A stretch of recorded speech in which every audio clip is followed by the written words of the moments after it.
Compilations weren't much of a thing at the beginning of the 16-bit generation. Cartridges were small and the cost was just too prohibitive. As time went on, however, we did begin to see the odd compilations show up, typically consisting of groups of smaller titles or even games from the previous generations. CD-ROM based technology opened things up a bit, allowing not just multiple titles on one disc, but new music as well. And really, that was the best we could have hoped for at the time. Thankfully, the 32-bit generation had a bit more freedom thanks to an unprecedented amount of power and more efficient CD-ROMs. Not only could they do arcade ports more justice than ever, but they could hold a lot more of them. Of course, it wasn't only arcade games that would get the compilation treatment, as we saw a number of console games show up as well. And that's our topic for this episode. I've gathered an impressive list of compilations that you can get for the Sega Saturn. Most of the games you'll see here originally came out a number of years before the Saturn, and given the machine's incredible two-dimensional prowess, the end result was often worth some attention. In this episode, we will go over most of the compilations that were available for the Sega Saturn, talk some about how they turned out and if they're worth playing today. Hope you guys enjoy Compilations and the Sega Saturn.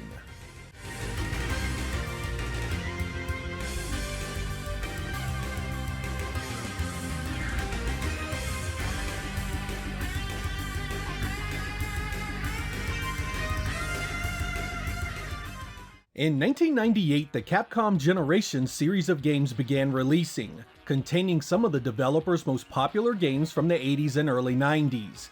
In Volume 1, you got the Shoot 'em Ups, 1942, 1943, and 1943 Kai. In Volume 2, you got Ghosts and Goblins, Ghouls and Ghosts, and Super Ghouls and Ghosts. Volume 3 included a bunch of really old games with XX's, Pirate Ship Higemaru, Sun, and Vulgus.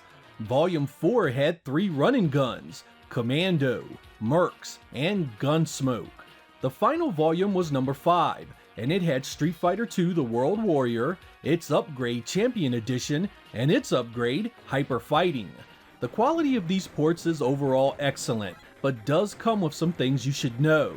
The resolution some of these games run in differs from the arcade originals, so there are some issues with things appearing in a slightly different screen size. Games that used vertical orientations have modes that support that, but they still appear slightly different. These types of resolution changes would affect a great many of the releases in this video, so be aware they exist. Fortunately, the visuals are very sharp otherwise, and nearly all of these games play great. Load times can be a bit long for games so old, and a few of them actually have slowdown, but it tends to be fleeting and easily tolerable.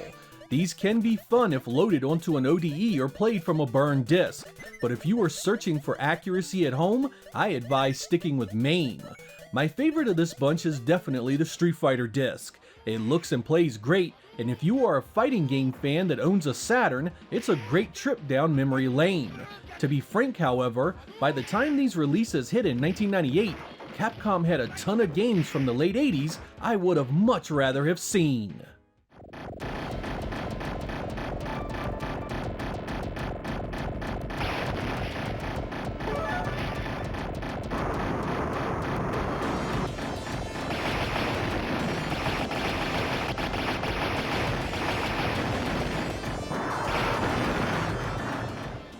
Capcom kept the compilation train chugging along in 1999 with Dungeons & Dragons Collection. This was a multi-disc set that had Tower of Doom and Shadow over Mystara. They were both side-scrolling hack-and-slash beat-em-ups where you could use magic, make choices that affected your paths, and featured co-op multiplayer. There were also multiple characters you could choose to play, each with their own stats and abilities. Shadow over Mystara is the newer and more impressive of the two offerings here, so much so that it required the 4MB RAM expansion cart for all that gorgeous two-dimensional animation. Both of these are excellent fun and well worth a look, more so if you have someone to play with. While I was really impressed with these ports overall, there are a few issues that you should be aware of. First, the original 4-player support has been cut down to 2. This is less likely an issue with the Saturn's ability to handle it and more a problem with memory. That was just too much even for 4 megabytes of extra RAM. These games also have copious amounts of loading, and I mean it's more often and much longer than you'd like. This became my single biggest issue and something you'll get quite tired of.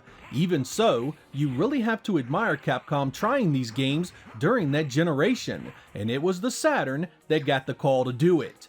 The graphics and animation are all still impressive all these years later, and the adventure itself inspired some of the best games of the genre.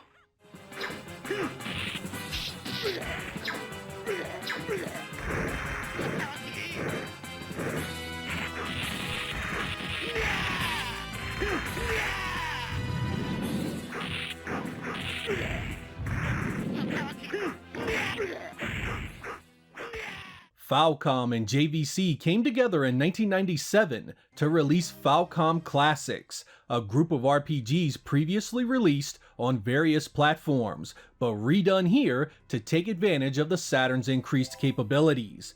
In the first volume, you got Dragon Slayer, Xanadu, and Ys. In Volume 2, you got Ys 2 and Temple of the Sun Azteca 2. The roadblock on this one was that both volumes were Japanese releases only, so the text-heavy stories and stats were lost on me and thus made it difficult to play. For that reason, I wouldn't normally include them because most of my audience doesn't speak Japanese themselves. Fortunately, thanks to the incredible Saturn community, work has begun on translating some of these titles. Ancient Ys Vanished Omens is now playable to English-speaking audiences in all its classic glory. Here it gets a pretty big facelift over where I first played it on the Master System and Turbo CD. You get more detail, more color, and more animation. The translation quality has a few issues, but I won't look a gift horse in the mouth. This was a much appreciated project to get an incredible game playable for many of us on our favorite platform. I'd love to review the fully translated compilation of all these games someday, but until then, here are a few gameplay snippets.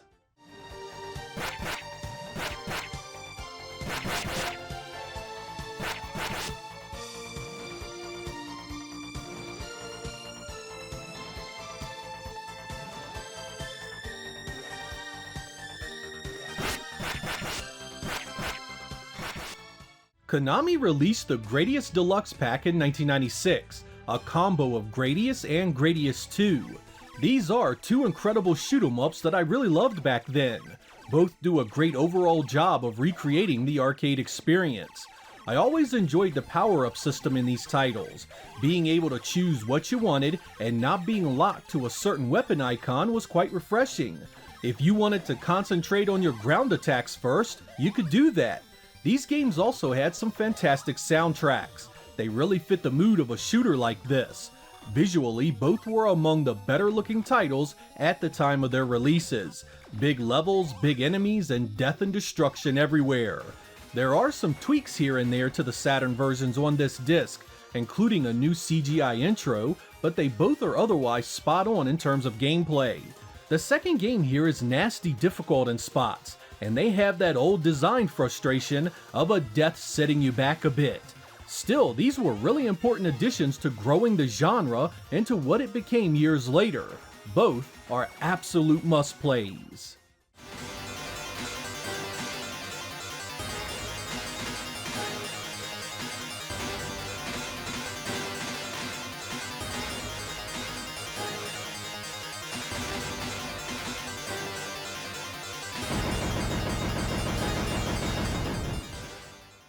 In 1996, Irem Arcade Classics was released on Saturn thanks to a company called Imax. This disc included 10-Yard Fight, Spartan X, which is just Kung Fu Master, and Zippy Race, which was also known as Moto Race USA. While it's always cool to revisit Kung Fu Master, this group of games couldn't be more boring. The arcade version of 10-Yard Fight was never a particularly good game, and by 1996, there were so many better options for the sport available. I mean, even on the Saturn you could play Quarterback Club 96. Zippy Race was a combination of a top-down and forward-scrolling racing game that looked kinda cool in 1983, but on Saturn, it was a complete waste of power. The fact of the matter was that having just 3 games with this type of age on them and asking the price of a full retail release was ludicrous. There should have been at least 5 to 10 entries on a product like this if you were going that far back and at this price point. Where was Moon Patrol? Where was Kid Nicky Radical Ninja? Where was Tropical Angel? I want to be clear that if you like these games in the arcade, the ports here are very nice, but it just wasn't a good pickup for the money. It needed more games to meet its asking price and hold your attention.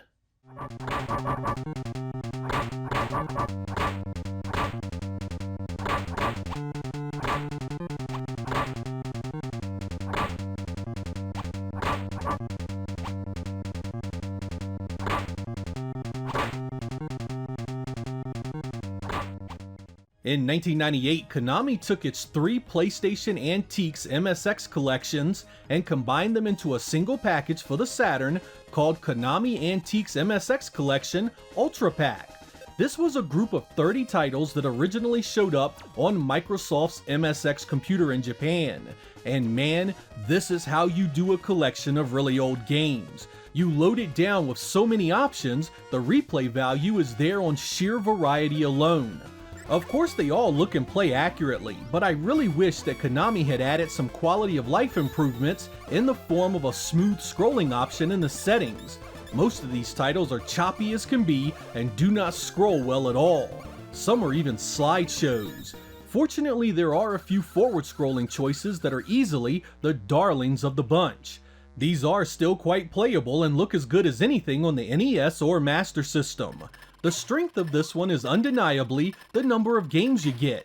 There are some true classics here, and while none of them are arcade perfect due to their MSX roots, many still play fine. Again, the erratic scrolling knocks it back a few notches, but if you have ever wanted a nice compilation of what the MSX offered from Konami, this is a fun look at the platform.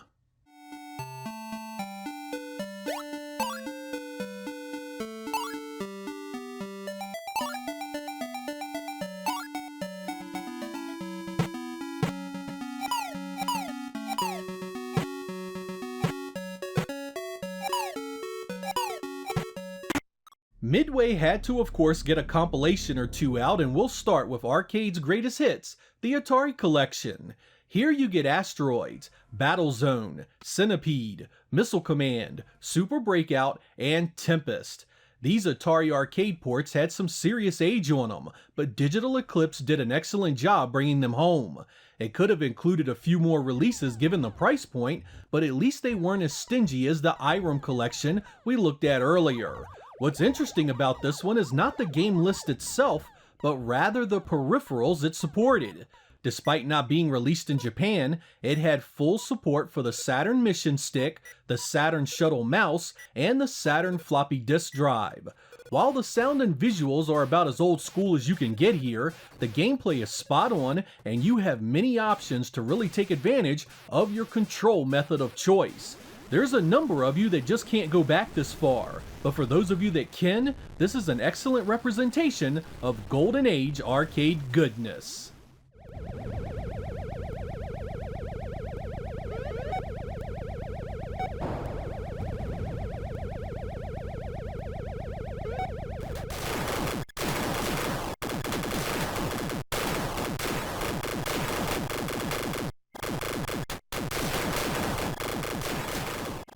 Konami dropped Parodius Deluxe Pack early in the life of the Saturn, with the Japanese release coming in May of 1995. It included the first 2 games in the Parodius series, Parodius and Fantastic Journey. As most of you know, these were parodies of the Gradius series, using much more cartoonish and lighthearted visuals with humorous animations. These types of games are often called cute-em-ups for this reason, and they both certainly fit that description. Aside from the comical presentation, they play quite similar to Konami's other series and are just as much fun. You get to choose between multiple ships, and each has different attacks that you can employ. I very much like these games and still play them every so often because it's one of the few times Konami really let loose and supported a Sega console with its older titles. Unfortunately for those of us in North America, Konami canceled that release, so outside of Japan, the only region to receive it were the PAL territories. This was a shame because the gameplay and visuals are drop dead gorgeous, and you had to love that trademark soundtrack. Add a friend and you can play it forever. Highly recommended, as much today as it was back then.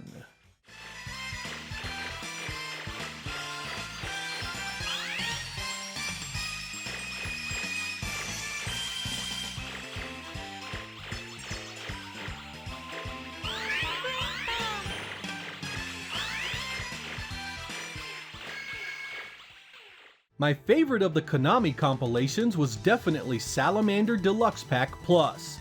This pack included the Shoot 'em Up classic Salamander and the Japanese version of Life Force.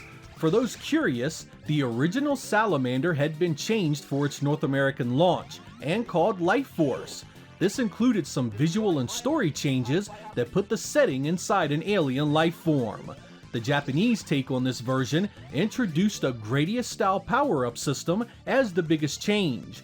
Both these games were excellent and included both horizontal and vertically scrolling stages. The real meat of this compilation is Salamander 2, however. This is the true sequel to the first and was only a year removed from the arcade when it showed up in this pack. That means you get vastly superior graphics on display with tons of pre-rendered sprites and an amazing amount of transparencies. Of course, depending on how you feel about that sort of thing, this could be seen as a giant negative. What isn't up for debate is the absolutely killer soundtrack. It's the best part of this package and really makes it worth a look. While the archaic gameplay didn't really add anything new to the genre, the music really comes through as motivation enough. Overall, looking at this as a complete package, it offers enough challenge, replayability, and classic gameplay to deserve a place among your physical or digital collections. Again, multiplayer makes everything even better.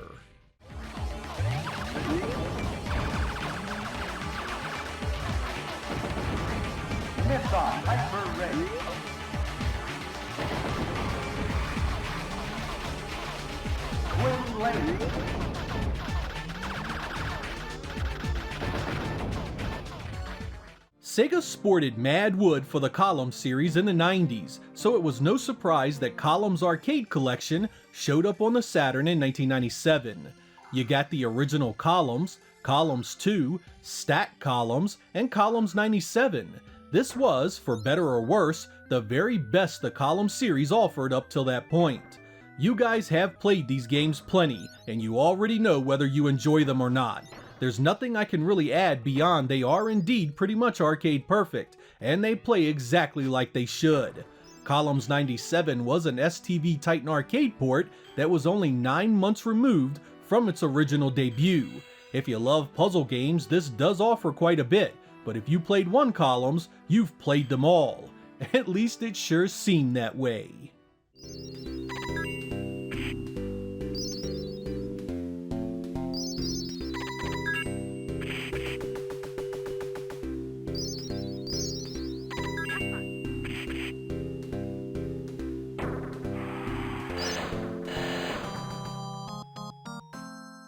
Perhaps the biggest surprise compilation to be released on the Saturn was 1998's Sega Ages I Love Mickey Mouse and I Love Donald Duck.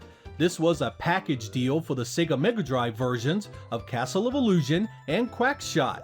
And as you'd expect, the Saturn had no issues at all doing both these titles. I suppose that becomes something of an issue, honestly. While both games look, play, and sound exactly like their old selves, they also feature no upgrades of any kind. No arranged soundtrack option, no improved visuals, no new story cinematics. I mean, you get nothing at all above the original experience. Is that enough to revisit these great games on the Saturn? For me, I played them again happily because they were both really fun titles. But if you wanted something more, you aren't gonna find it here.